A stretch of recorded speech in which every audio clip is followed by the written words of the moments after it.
Bueno, pues muy buenos días a todos y bienvenidos a nuestro seminario de cada viernes de la Academia de Ecología de Zonas Áridas del CIBNOR. Y les doy la más cordial bienvenida a nuestros estudiantes, a nuestros académicos, al público que está conectado en línea y a los que están en el salón. Una gran invitada, a la doctora Viviana Montoya Loaiza, que es académica e investigadora del Centro Tlaxcala Biología de la Conducta, que pertenece a la Universidad Autónoma de Tlaxcala y a la UNAM. Le doy la más cordial bienvenida. Antes de comenzar, me gustaría hablar un poquito de su trayectoria académica de la doctora. Ella es psicóloga por la Universidad Nacional de Colombia, tiene una maestría en aprendizaje y evolución del comportamiento por la Universidad Nacional de Colombia, doctora en ciencias biológicas por el Instituto de Ecología de la UNAM. Tiene estancias de investigación en Países Bajos, en Reino Unido, en Arizona, en Estados Unidos, en el Museo Nacional de Ciencias Naturales en España. Actualmente ella es miembro del Sistema Nacional de Investigadores e Investigadoras de CONACYT y es académico titular del Centro Tlaxcala de Biología de la Conducta. Es representante además por México en el Comité de Asuntos Latinoamericanos del Animal Behavior Society. Te doy la más cordial bienvenida, Viviana, y sin más preámbulos, podemos comenzar, por favor. Muchas gracias y adelante. Muchas gracias, Alejandro, por la invitación, por la presentación y muchas gracias a todos por estar conectados y presentes en el salón de seminarios el día de hoy para escuchar esta plática que tengo preparada para ustedes. Bueno, muy bien, vamos a iniciar entonces. La vida temprana es un periodo importante en el desarrollo, especialmente en especies altriciales, es decir, especies que presentan crías que cuando nacen son completamente dependientes de sus padres. Son crías que nacen típicamente con los ojos cerrados, sin capacidad de control motor mayor, como todas las especies que estamos observando aquí en esta imagen. Los padres son los que proporcionan el ambiente principal de cuidados para estas crías de especies altriciales, especialmente las madres. Las madres juegan un papel fundamental durante todo ese periodo de desarrollo temprano y no solamente las madres, sino también los hermanos, que es con quienes estas crías deben competir para poder acceder a los recursos proporcionados tanto por madres como por padres. Experimentar una condición adversa o un ambiente adverso en el desarrollo durante esa etapa de la vida temprana puede tener consecuencias negativas a corto, mediano y largo plazo. Esto se ha observado tanto en mamíferos como en aves y también hay muchos estudios en humanos que muestran esto. Por ejemplo, cuando en el ambiente temprano tenemos una competencia fuerte entre hermanos, hemos observado que hay consecuencias principalmente en el corto plazo. Quiero que se fijen ustedes en esta cría que tengo acá señalada en este círculo rojo con esta flecha. Esta cría es la cría subordinada de la nidada, la cría subordinada de esta familia es la cría marginal y hay una diferencia importante en tamaño y en conducta en comparación con esta cría que es la cría dominante de la nidada. El hecho de estar en una nidada donde eres la cría marginal tiene consecuencias graves a corto plazo en términos del daño que sufre tu ADN. Las crías que son crías marginales al interior de una nidada, este estudio lo hicimos en España con una especie de ave que se llama estornino negro. Las crías de estas aves que sufren subordinación durante la vida temprana presentan menor cantidad de ADN íntegro. Este ADN íntegro se evalúa por medio de un ensayo que se llama ensayo Cometa, donde el ADN íntegro permanece en el núcleo de una electroforesis de una sola célula, mientras que el ADN roto migra, generando una cola larga, como la cola de un cometa. Y lo que observamos es que estas crías marginales presentan menor cantidad de ADN íntegro en comparación con sus hermanos centrales o con sus hermanos dominantes.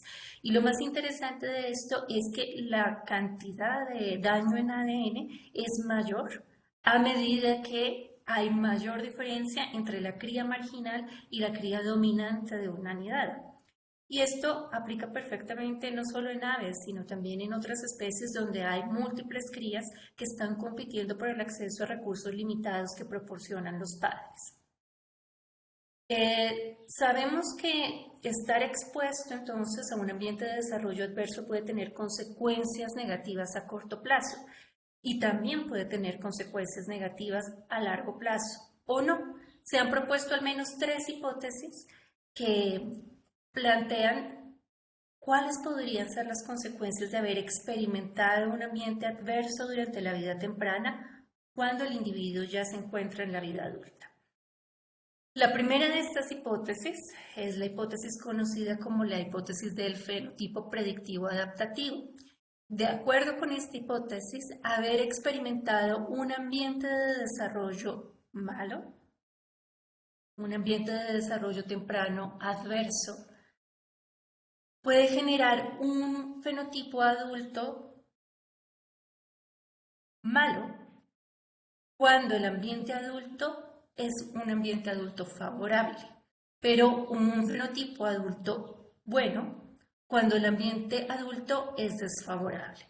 Es decir, de acuerdo con esta hipótesis, el ambiente adverso o no adverso experimentado por los individuos durante el desarrollo temprano prepara a los individuos para el ambiente que van a experimentar durante la vida adulta. Si el ambiente temprano fue adverso, esto les prepara para experimentar un ambiente adverso en la vida adulta y por consiguiente, si en la vida adulta hay realmente este ambiente adverso, se esperaría que el fenotipo de esas crías fuera mejor que el fenotipo de las crías que vivieron en un ambiente temprano favorable y que en el ambiente adulto experimentaron un ambiente adverso. Básicamente porque estas crías no están preparadas para esas condiciones adversas. La segunda hipótesis es la hipótesis de la cuchara de plata. De acuerdo con esta hipótesis, independientemente de las condiciones del ambiente adulto, a las crías o a los individuos que experimentaron un ambiente temprano favorable, siempre les va a ir mejor en la adultez, independientemente de si el ambiente adulto es bueno o es malo. Las crías que experimentaron un ambiente temprano favorable siempre van a estar por encima, en términos de las características fenotípicas, de las crías que experimentaron un ambiente adulto tardío. Y la última hipótesis es la hipótesis del fenotipo ahorrador. De acuerdo con este ambiente temprano adverso, pueden tener un fenotipo adulto ligeramente mejor si durante el ambiente adulto presentan unas condiciones adversas en comparación con lo que ocurre en las crías que presentaron un ambiente adverso temprano. Noten ustedes que en esta hipótesis del fenotipo ahorrador tenemos básicamente el mismo punto final en el ambiente adverso que en la hipótesis de la cuchara de plata. En el ambiente adulto favorable tenemos a las crías que experimentaron un ambiente temprano favorable con un mejor fenotipo que las crías que experimentaron un ambiente adulto adverso. Esto es la misma predicción que la hipótesis de la cuchara de plata. Donde hay una diferencia es en el ambiente adulto adverso, donde, de acuerdo con la hipótesis del fenotipo ahorrador, son las crías que experimentaron un ambiente temprano adverso las que van a lograr un fenotipo ligeramente mejor en condiciones adultas adversas en comparación con las crías que experimentaron un ambiente adulto favorable, un ambiente temprano favorable. Para poner en prueba estas 3 hipótesis acerca de las consecuencias que puede tener experimentar un ambiente adverso temprano durante la adultez, nosotros hicimos un experimento con una especie que se llama pinzón cebra. Esta especie es básicamente como la rata de laboratorio de los ornitólogos. Es una especie ampliamente utilizada en estudios de laboratorio. Se conoce muchísimo acerca de su neurobiología y de su conducta. Estas son las crías de pinzón cebra. Lo que hicimos con estas crías de pinzón cebra fue generar de manera experimental 2 condiciones en la vida temprana. una condición que era favorable, que es esta condición de aquí, donde cada cría tenía solamente un hermano adicional, y una condición desfavorable, donde cada cría tenía 5 hermanos adicionales. Después de haber sido expuestos a esta adversidad durante todo el desarrollo temprano, cuando los individuos llegaron a la vida adulta, dividimos estos grupos a su vez en otros 2 grupos, generando un total de 4 grupos. Las crías que fueron expuestas a un ambiente favorable durante la vida temprana fueron divididas en 2 grupos. A la mitad se les llevó a una condición adulta adversa donde tenían que volar mientras estaban comiendo. No podían percharse para comer, sino que debían mantenerse en vuelo mientras estaban comiendo. Y a la otra mitad de estas crías se les expuso a una situación de ambiente adverso favorable, donde podían perchar mientras permanecían comiendo. Y lo mismo hicimos con las crías que fueron expuestas a un ambiente temprano adverso. La mitad fueron expuestas a un ambiente y la otra mitad fueron expuestas a un ambiente adulto adverso. Y medimos las consecuencias que tenía esta manipulación experimental sobre la capacidad para regular glucosa durante la vida adulta. Lo que encontramos fue lo siguiente. Aquellos individuos que habían sido expuestos a condiciones adversas durante la vida temprana presentaban mayor cantidad de glucosa en sangre durante la vida adulta. Y aquellas crías que habían sido expuestas a condiciones favorables durante la vida temprana presentaban menor cantidad de glucosa en sangre durante la vida adulta. Estas diferencias se mantuvieron independientemente de si estas crías experimentaban un ambiente adulto adverso o un ambiente adulto benévolo. ¿Y cómo hacemos para saber que realmente este fenotipo, el fenotipo que presenta mayor cantidad de glucosa en sangre, es un fenotipo peor que este? Encontramos que los individuos que presentan mayor concentración de glucosa en sangre tienen mayor probabilidad de morir, tienen una menor expectativa de vida. Esto nos lleva a concluir entonces que las crías que experimentaron un ambiente temprano adverso son crías que presentan una modificación fisiológica mediada por la regulación de la glucosa que disminuye su expectativa de vida durante la vida adulta, independientemente de si durante la vida adulta presentan un ambiente adverso o un ambiente favorable. Estos resultados entonces nos sirven para proporcionar soporte a la hipótesis de la cuchara de plata, de acuerdo con la cual las crías que se desarrollan en un ambiente favorable van a tener siempre ventajas en términos del fenotipo en comparación con las crías que se desarrollan en un ambiente adverso. Pero no solamente los hermanos juegan un papel clave en esta etapa de desarrollo temprano. Los padres también influyen mucho en el establecimiento de estas condiciones tempranas. Finalmente son los padres los que proporcionan los recursos de los cuales se están alimentando las crías. Y esto lo observamos claramente en un estudio que realizamos con esta especie que es Cialia mexicana, en condiciones de libertad. Este estudio lo hicimos aquí en La Malinche, donde encontramos que la forma en que los padres se distribuyen los cuidados parentales tiene consecuencias a mediano plazo sobre las crías. Lo que ustedes ven aquí es una fotografía de una hembra de Cialia mexicana y un macho de Cialia mexicana. En esta especie, tanto machos como hembras contribuyen en la crianza de los hijos. Sin embargo, los dos sexos no contribuyen de la misma forma en la crianza. Las hembras son más sensibles a las demandas de los hijos en comparación con los padres, mientras que las hembras pueden ajustar de forma flexible su entrega de alimentos y de cuidados parentales en general ante un incremento en la demanda de las crías.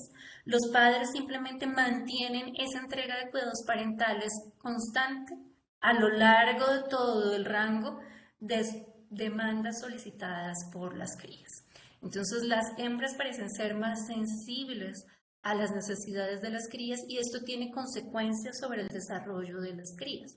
Aquellas crías que son que provienen de nidos donde las hembras aportan más que los machos durante la crianza, son crías que ganan mayor masa corporal y mayor estructura ósea durante todo este periodo de crianza.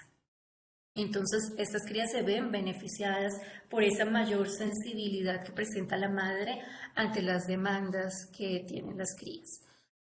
Muy bien, dado que las madres ejercen esta influencia tan importante en el ambiente de las crías, ya que finalmente son ellas las que son más sensibles a las demandas de las crías al proporcionar los recursos y con esto pueden favorecer o disminuir la competencia entre hermanos por esos recursos, se esperaría entonces que cuando las madres experimentan un ambiente adverso ellas mismas o situaciones adversas durante el periodo de crianza de sus hijos, esto tenga consecuencias sobre el ambiente de desarrollo de esos hijos.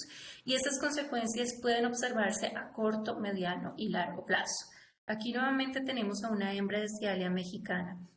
Típicamente, estas madres pueden afectar ese desarrollo o ese ambiente de desarrollo de los hijos por vía de algo que conocemos como efectos maternos. Los efectos maternos son la influencia que tiene el fenotipo o el ambiente de la madre por vía no genética sobre el fenotipo de las crías. Y típicamente estos efectos maternos son disparados por un estímulo ambiental clave que modifica la condición de la hembra. Y en consecuencia, al modificar la condición de la hembra, se modifica el ambiente prenatal de las crías, debido a que la hembra cambia la composición de los huevos en términos de nutrientes, en términos de hormonas, en términos de factores de la respuesta inmunitaria que proporciona esos huevos, o también puede modificar el ambiente postnatal de las crías, en términos de que puede impactar sobre las conductas parentales de la hembra. Desafortunadamente, en la actualidad tenemos un estímulo ambiental clave muy negativo que puede jugar un papel como disparador de estos efectos maternos. Este estímulo ambiental clave es la deforestación masiva.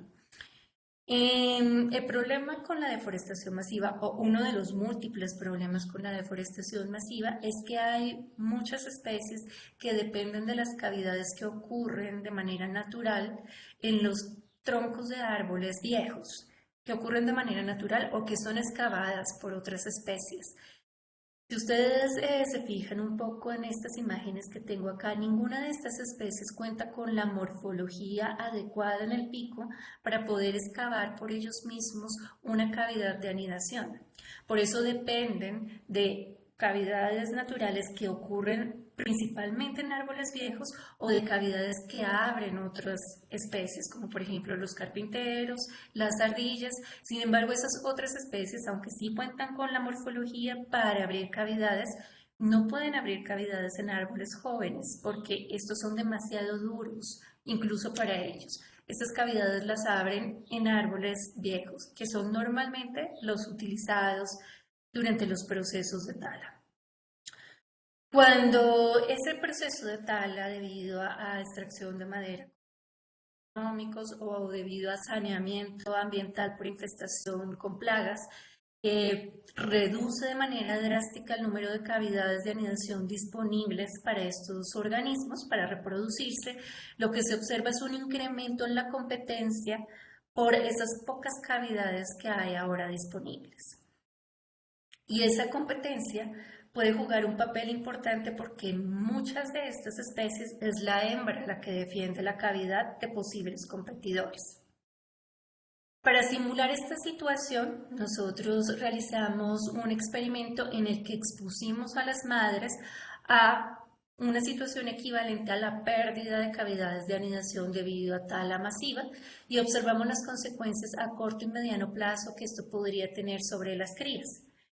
Entonces, lo que hicimos para simular esta tala masiva de árboles y por consiguiente un incremento en el número de competidores, fue retirar experimentalmente las cajas nido que había alrededor de las cajas que elegimos como cajas focales.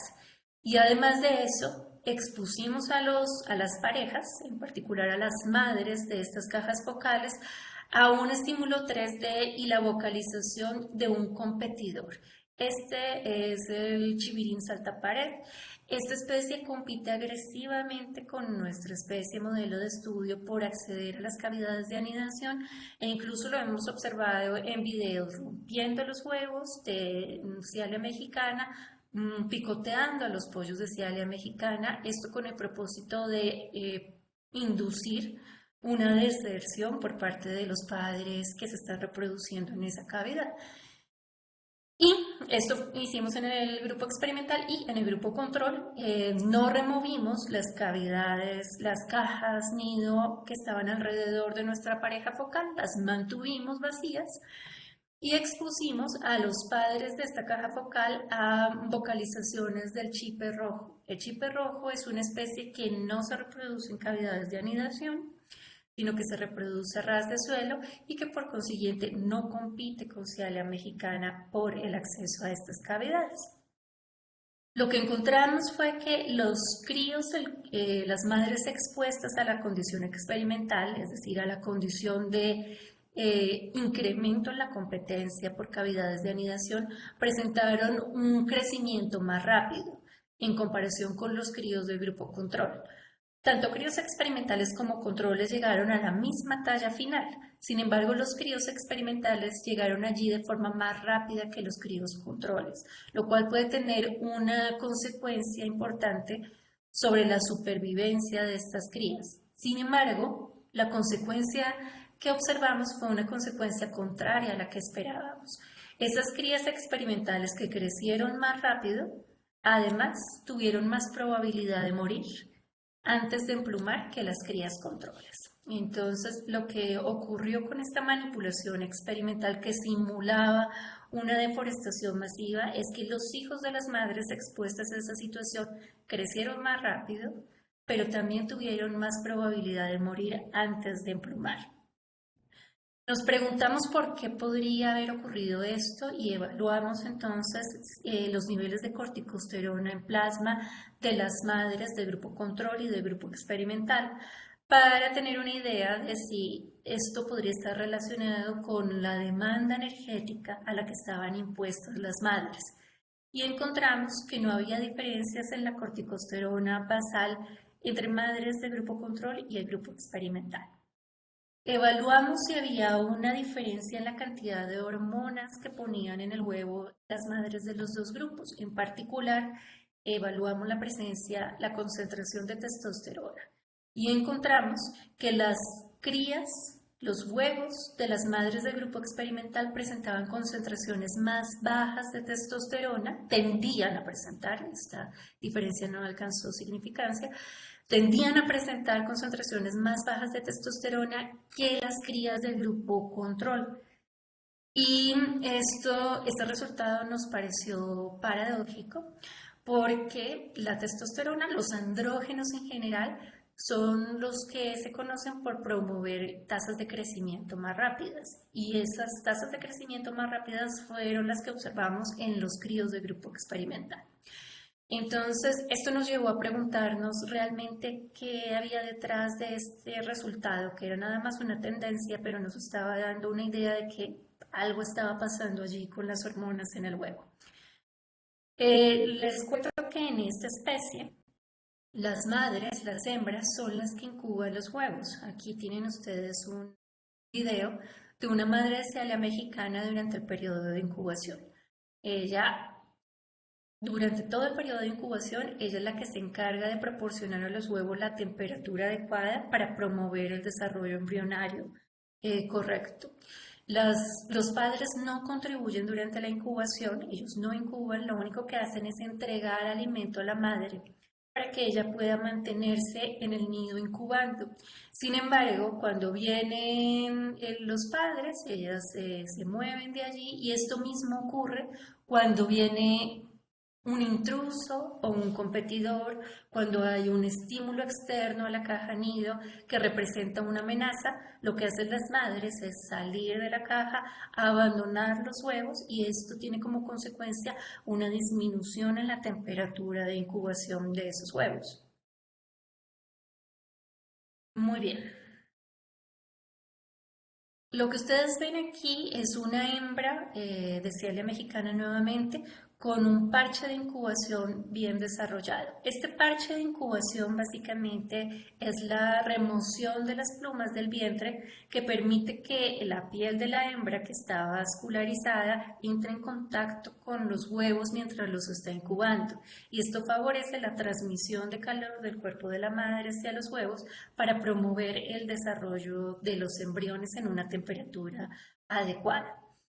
Esa temperatura adecuada depende entonces de qué tan bien desarrollado está el parche de incubación y qué tanto tiempo permanecen las hembras en contacto con los huevos durante ese periodo de incubación. Y lo que se sabe es que cuando las hembras presentan niveles de testosterona altos durante esa etapa de incubación, desarrollan parches más pobres. Los huevos alcanzan temperaturas de incubación más bajas y las madres están menos tiempo en el nido. Y esos niveles de testosterona se incrementan en las madres. Se ha observado en varias especies que se incrementan en las madres cuando las madres son expuestas a la presencia de posibles competidores. Entonces, lo que hicimos nosotros fue preguntarnos si esa testosterona materna que probablemente las hembras estaban depositando en el huevo se estaba transformando a una hormona diferente, se estaba metabolizando a una hormona diferente debido a la acción de la temperatura de incubación y por esa razón nosotros no la estábamos detectando en el huevo o la estábamos detectando en concentraciones más bajas. Si esto fuera así, lo que esperaríamos entonces es que en temperaturas de incubación bajas, la enzima alfa 5-alfa reductasa transformara la testosterona que puso la madre en el huevo en un andrógeno más potente, que es la 5-alfa dihidrotestosterona o 5-DHT, 5-alfa-DHT. Este andrógeno es más potente en términos de que ejerce una función más fuerte a nivel metabólico, promueve tasas de crecimiento mayor y además no puede ser metabolizada a estrógenos. Se queda como un andrógeno. Mientras que en temperaturas ambientales altas, se esperaría que la enzima aromatasa estuviera transformando esa testosterona en un estrógeno, en estradiol. Para evaluar si tal vez esto era lo que estaba ocurriendo durante los periodos de incubación de nuestra especie modelo en condiciones naturales, lo que hicimos fue un experimento en condiciones controladas en el laboratorio. Utilizamos una especie modelo de laboratorio, la codorniz japonesa, y tomamos 4 huevos de cada una de las hembras que había en la colonia reproductiva. A la mitad de esos huevos les inyectamos testosterona, simulando que la hembra depositaba mayor cantidad de testosterona en el huevo. A la otra mitad les inyectamos simplemente el vehículo en el que habíamos inyectado la testosterona en estos huevos. A un huevo con testosterona y un huevo con vehículo de cada una de las madres de la colonia lo expusimos a una temperatura de incubación cálida, 38 grados, y a un huevo con testosterona y a un huevo control de todas las madres de la colonia los expusimos a una temperatura de incubación baja. Estas temperaturas de incubación las simulamos como ocurrirían en condiciones naturales. Una temperatura más cálida se logró por medio de menos interrupciones en los ciclos de incubación y una temperatura de incubación baja se logró por medio de múltiples interrupciones en los ciclos de incubación.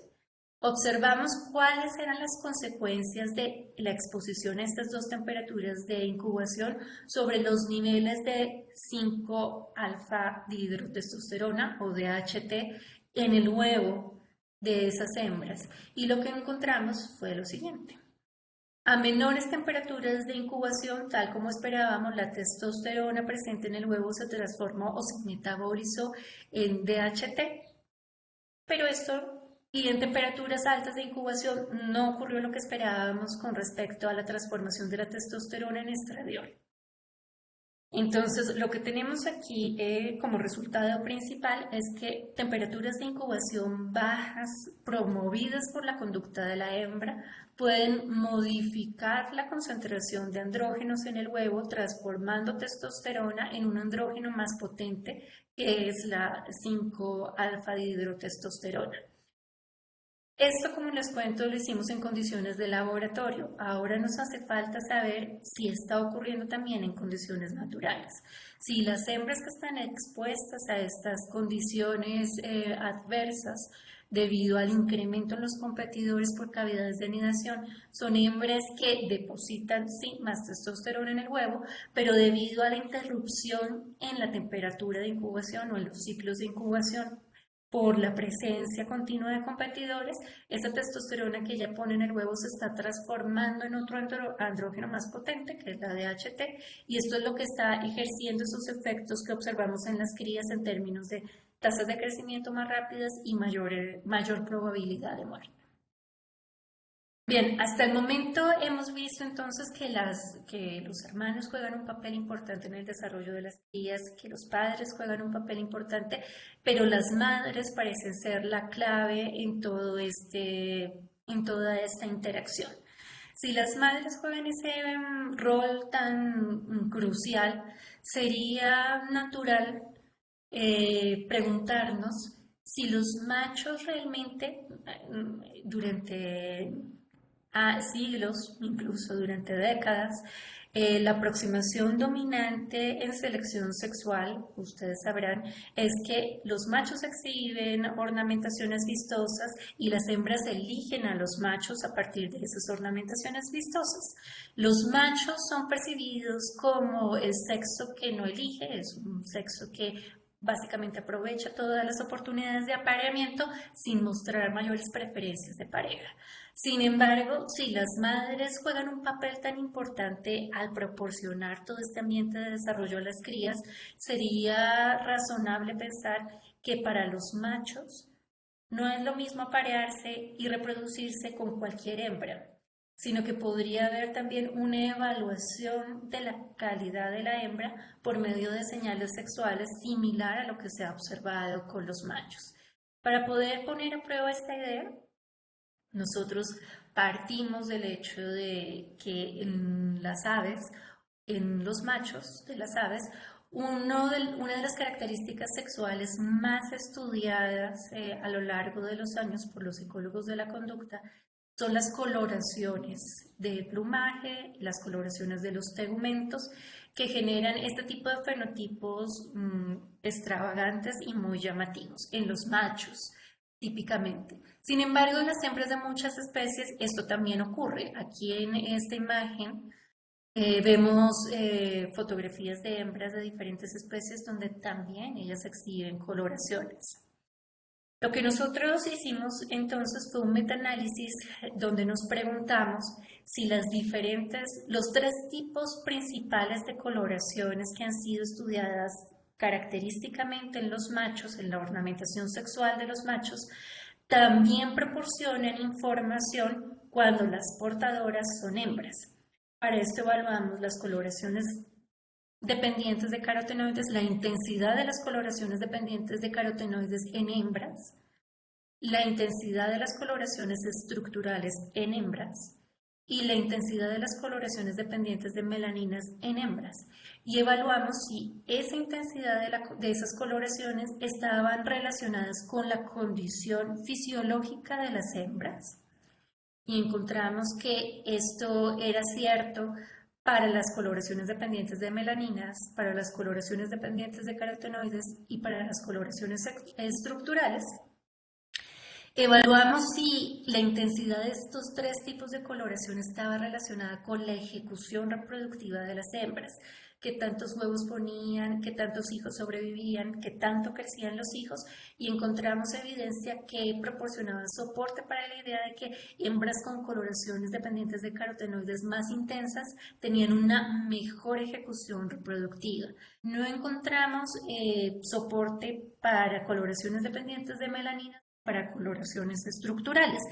Básicamente porque hay muy pocos estudios que hayan evaluado esto usando estos dos tipos de coloraciones. Y por último, nos preguntamos si los machos exhibían preferencias sexuales por hembras que tenían coloraciones dependientes de melaninas, de carotenoides o estructurales más intensas. Y lo que encontramos es que había evidencia suficiente que soportaba la idea de que los machos prefieren aparearse con hembras que tienen coloraciones dependientes de carotenoides más intensas. Posiblemente porque esas coloraciones dependientes de carotenoides en las hembras están proporcionando información acerca de la ejecución reproductiva de la hembra y acerca de la condición fisiológica de la hembra. Sin embargo, aún hace falta investigar más si esto mismo puede estar ocurriendo con coloraciones dependientes de melaninas y con coloraciones estructurales. Y lo otro que encontramos aquí es que la mayoría, si no es que el 100% de los estudios donde se evalúan coloraciones, donde se evalúa coloración en hembras, son estudios realizados con especies monógamas, en donde hay cuidados biparentales. Pero no sabemos todavía si en especies polígamas, poliginándricas, poliándricas, las coloraciones exhibidas por las hembras también podrían jugar un papel importante en la selección sexual. Para poder responder a esta pregunta, regresamos nuevamente a nuestro modelo de estudio de laboratorio, la codorniz japonesa, y elegimos ese modelo porque ellos presentan coloración dependiente de melaninas. Estos son los machos y estas son las hembras. Los machos presentan este parche cobrizo aquí y también en las mejillas, que en esta foto creo que no se ve bien, mientras que las hembras presentan este parche de puntos en el pecho. En esta especie, las hembras son poliándricas, los machos son poligínicos, es decir, es una especie poliginándrica. En términos comunes diríamos que es una especie polígama. Y tienen escaso cuidado parental. Las crías son precoces. Una vez eclosionan, las crías son capaces de caminar y alimentarse por ellas solas, tienen los ojos abiertos, los canales auditivos abiertos. Entonces, nosotros evaluamos en esta especie si el número de puntos que presenta la hembra en este parche de aquí, en este parche de coloración, que es un parche dicromático sexualmente, está relacionada con este número de puntos está relacionado con la ejecución reproductiva de la hembra.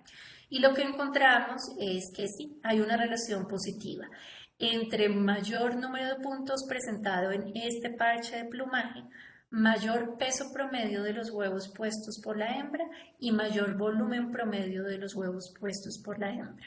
El peso y el volumen del huevo son dos variables que están estrechamente relacionadas con el tamaño de los pollos al eclosionar y la probabilidad de sobrevivir de esos pollos. Entonces, aquí en esta imagen anterior podríamos agregar una flechita, una palomita aquí, diciendo que hemos encontrado una relación positiva entre coloración dependiente de melaninas en hembras y la ejecución reproductiva de las hembras.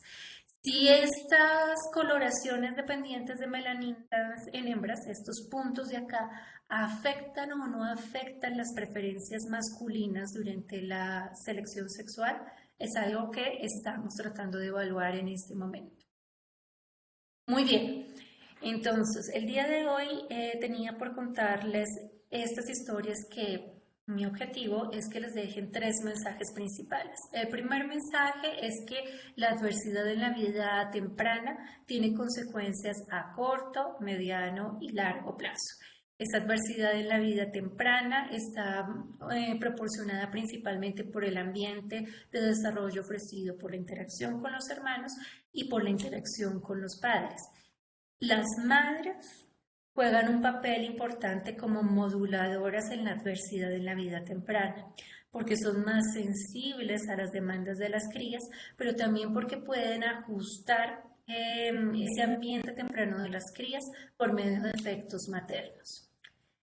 Y tercero, las coloraciones de las hembras señalan la condición de la hembra, su ejecución reproductiva e influyen en las preferencias masculinas. Esto es cierto para las coloraciones dependientes de carotenoides.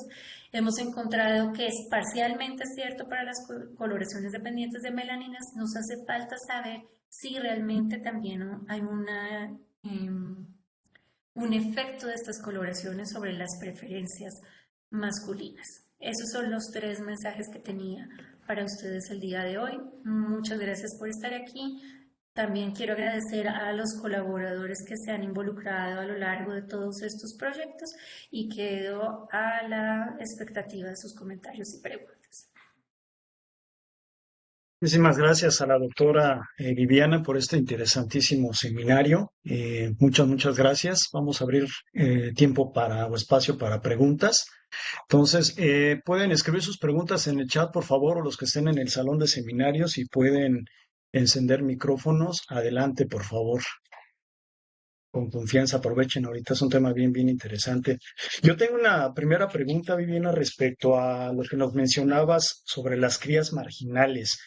¿Qué tanto impacto tiene, sobre todo en la cuestión de acceso a las hembras, en la parte tanto del cortejo como los bailes, pero también en los cantos que tienen los machos? ¿Se ha observado algo en estos individuos marginales? ¿Qué tanto impacto puede tener esto? Se ha observado que los críos marginales durante la adultez pueden presentar menor desarrollo de ornamentos sexuales y los cantos son un ornamento sexual, entonces se esperaría que también el canto se viera afectado, pero no estoy segura en este momento de si eso ha sido evaluado directamente. Sé que ha sido evaluado en términos de otro tipo de características sexuales, colores, estructuras, ejecuciones de comportamiento, pero de cantos en particular en este momento no te sabría decir con certeza. Ok, muchas gracias por la respuesta. Aquí ya tenemos una primera pregunta por Lilian. Buenos días, doctora. Interesante plática. Tengo una pregunta. ¿Las crías que sufren presión por parte de sus hermanos logran reproducirse exitosamente y los cuidados parentales que pueden ser mínimos? Esto es interesante porque depende bastante del grupo taxonómico. En un análisis comparativo que se hizo hace unos 8 años aproximadamente, encontraron que en términos del éxito reproductivo, las crías marginales y las crías dominantes lograban el mismo éxito. No había diferencia a largo plazo. Sin embargo, hay especies, en particular esas especies donde los cuidados parentales son más cortos y necesitan desarrollarse más rápido en un periodo de tiempo crítico, en el que esa diferencia entre ser marginal o ser dominante sí juega un papel importante en el momento de la vida adulta, y esas crías marginales sí logran una ejecución reproductiva peor que las crías dominantes. Entonces parece que el resultado a largo plazo sobre la ejecución reproductiva depende mucho del tiempo de desarrollo de la cría de la que estemos hablando. Si es una especie donde el tiempo de desarrollo es corto y se necesita cumplir con las metas de desarrollo rápido, o si el tiempo de desarrollo es lento y se tiene un periodo grande para cumplir con esas metas de desarrollo. Y la otra pregunta es si los cuidados parentales pueden ser mínimos, ¿sí? Los cuidados parentales, en las especies que son precoces, los cuidados parentales son mínimos. Básicamente, los padres solamente proporcionan a los críos el lugar en el que van a eclosionar. Eso es el cuidado parental mayor. La selección del lugar de anidación juega un papel clave porque ahí donde eclosionan los pollos es donde se van a ir a alimentar, es donde van a estar expuestos inicialmente a la acción de depredadores. Por eso se considera esto como un cuidado parental, como el cuidado parental más rudimentario, si se quiere. Ese es el cuidado parental mínimo que pueden proporcionar los padres, la selección del sitio de anidación. Y de ahí para allá, ya los críos quedan bajo su propia suerte. Perfecto, muchas gracias. Gracias, Lilian, por tu pregunta. Interesante. Yo tengo una pregunta respecto a los pinzones, Viviana. ¿Qué tan desfavorables resultan los tiempos de eclosión para determinar, y tú ya nos mencionaste una serie de variables fisiológicas, de temperatura, etcétera, etcétera, pero ¿qué tanto influyen los tiempos de eclosión para las crías marginales? ¿Está relacionado o no se ha estudiado mucho esa parte? ¿A qué te refieres con los tiempos de eclosión? ¿Como las Sí, condiciones ambientales o...? ajá, exacto. En los huevos que está la hembra criando, me imagino que hay ejemplares que eclosionan en distintos tiempos o en distintos días. ¿Eso tiene un impacto en el Ujú. desarrollo tanto Sí. fisiológico como corporal? Esto es interesante porque en las especies paserinas, todos los críos eclosionan con una diferencia de 24 horas aproximadamente. El crío más pequeño y el crío más grande solo se llevan 24 horas de diferencia. Sin embargo, esas 24 horas de diferencia son una gran diferencia. El crío que eclosiona de primeras tiende a tener una ventaja competitiva sobre el crío que eclosiona de último. Ujú. Y en especies donde, por ejemplo, aves marinas, donde la asincronía en la eclosión es mayor, de días, 5 días, 3 días, esto es todavía más marcado. Y en especies donde hay fratricidio facultativo o fratricidio obligado, típicamente es la última cría en eclosionar la que resulta más afectada. En las especies con fratricidio obligado es la que siempre muere y en las especies con fratricidio facultativo es la que más probablemente muere. Entonces sí, esto juega un papel importante. Una cosita Perfecto. allí interesante para complementar es que cuál crío eclosiona primero y cuál crío eclosiona después no es algo aleatorio. Los críos que eclosionan antes son críos que típicamente están expuestos a más concentración de testosterona en el huevo. Entonces la hembra pone un gradiente de testosterona en el huevo. No todos los huevos tienen la misma cantidad de testosterona y en ese gradiente de testosterona los que tienen más testosterona son los primeros que van a eclosionar y los que van a tener una ventaja competitiva. Interesante tema, ¿no? Es bastante interesante. Aquí tenemos gracias, Viviana, al doctor Alejandro Maeda nos pregunta, doctora Montoya, muchísimas gracias. ¿Podría existir una adversidad prenatal, digamos, congénita? Entonces, finalmente, ¿podría haber una adversidad acumulada? Sí, sí puede haber una adversidad prenatal del siguiente tipo. Los padres, por ejemplo, los machos, podrían haber estado expuestos a condiciones durante la vida adulta desfavorables que generan cambios, metilaciones en el ADN espermático o generan cambios en la calidad espermática. En el momento en el que ocurre la fecundación, esa pobre calidad espermática o esas metilaciones en el ADN espermático van a afectar a la cría que se empieza a desarrollar.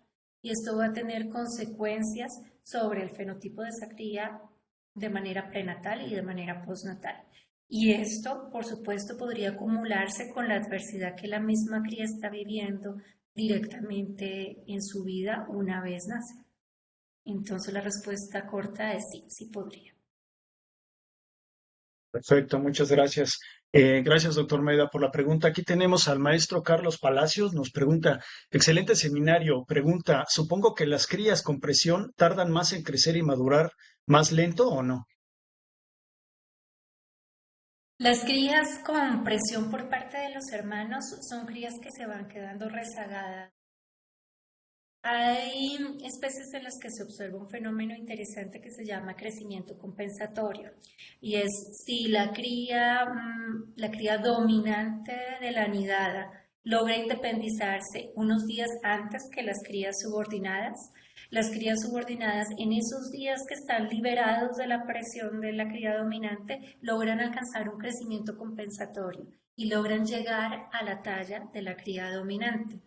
pero lo hacen por vía de una trayectoria de crecimiento diferente, mientras que la cría dominante crece paulatinamente en todo el periodo de desarrollo, la cría subordinada crece lentamente durante la mayor parte del periodo de desarrollo y luego presenta un pico, un disparón en la tasa de crecimiento. Ese disparo en la tasa de crecimiento, si bien permite que la cría alcance el tamaño óptimo para la independencia, puede generar consecuencias fisiológicas negativas. Y esto ha sido reportado en múltiples especies. Y esas crías al final pueden tener expectativa de vida más corta debido a esas modificaciones fisiológicas asociadas a ese crecimiento compensatorio. Perfecto, muchas gracias por la respuesta. Gracias, Charlie, por la pregunta. Tenemos tiempo todavía para un par de preguntas adicionales, entonces aprovechen, por favor. Yo tengo una pregunta respecto al estudio que hicieron en la Malinche, Viviana, en los nidos que pusieron, ¿no? Por ahí nos comentabas, ¿no? El impacto que tiene la deforestación y sabemos que en la Malinche, pues, aunque hay zonas muy conservadas, pues hay zonas ya muy perturbadas, ¿no? Es un problema serio ahí en este parque nacional. Y lo que quería preguntarte respecto a qué tanto impacta esta deforestación, sobre todo en la diversidad y abundancia de presas que tienen estas aves, ¿no? Imagino que las que tienen o los nidos que pusieron en lugares más conservados, pues los desplazamientos y la adquisición o las presas son más en distancias más cortas y hay un mayor tiempo en los nidos que aquellas que están en lugares unidos, zonas más perturbadas y tiene que haber un desplazamiento mayor para buscar presas, ¿no? Y disminuye tanto la diversidad como la abundancia de presas, ¿no? Imagino que muchas de estas presas son artrópodos, larvas de algún insecto, de coleóperos, etcétera, arañas, entre otros grupos, ¿no? ¿Qué tanto impacto tiene esto en cuestiones fisiológicas? Sí, esto tiene un impacto importante. Efectivamente se reduce la abundancia de presas en estas zonas más perturbadas. Lo que es interesante es que esta especie en particular con la que trabajamos nosotros, Celia mexicana, prefiere forrajear en zonas abiertas. Entonces, lo que ocurre con la deforestación es que abre nuevas zonas idóneas para el forrajeo de ellos, donde hay menor abundancia de presas. Entonces, también incrementa no solo la competencia por acceso a cavidades de anidación, sino que incrementa la competencia por acceso a esas presas. Y desde luego esto puede tener consecuencias sobre el desarrollo de las crías porque la calidad de las presas con las que son alimentados es calidad más baja, la frecuencia de alimentación es más baja y lo que hemos visto es que en esas zonas donde se ha empezado a hacer tala masiva por saneamiento, que es el caso, bueno, iba a decir que es lo más predominante acá en la Malinche, ya no estoy tan segura, pero en los últimos años ha sido un problema grande. Hay una infestación por gusano descortezador y la forma en que se ha manejado esto es con tala masiva. En las zonas donde ha habido tala masiva, hay una buena cantidad de parejas reproductivas que llegan, se establecen, ponen huevos y todos sus pollos se mueren, simplemente porque no hay recursos suficientes para poder alimentar a Claro. esas crías. Ujú. Interesante, muchas gracias. Tenemos tiempo para una última pregunta, por favor. ¿Qué tal? ¿No hay Buenos alguna días. pregunta? Adelante, por favor. Buenos días, doctora Viviana. Buenos días. Muchas gracias por su presentación, me ha parecido muy interesante. Saber si tiene conocimiento, particularmente sobre el tema de adversidad en etapas tempranas, si existen estudios similares en mamíferos. Muchísimos, hay muchos estudios en mamíferos. Ujú.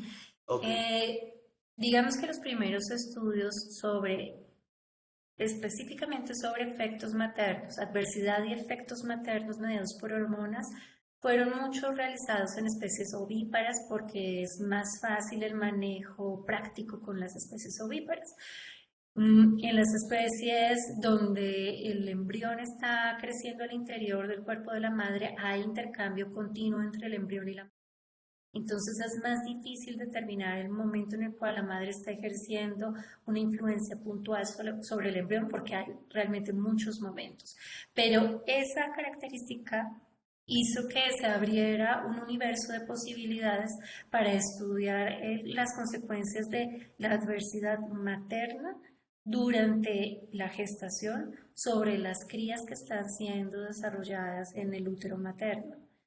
Y también las consecuencias de la adversidad materna cuando la madre está alimentando a las crías por medio de secreciones propias, por medio de la leche materna.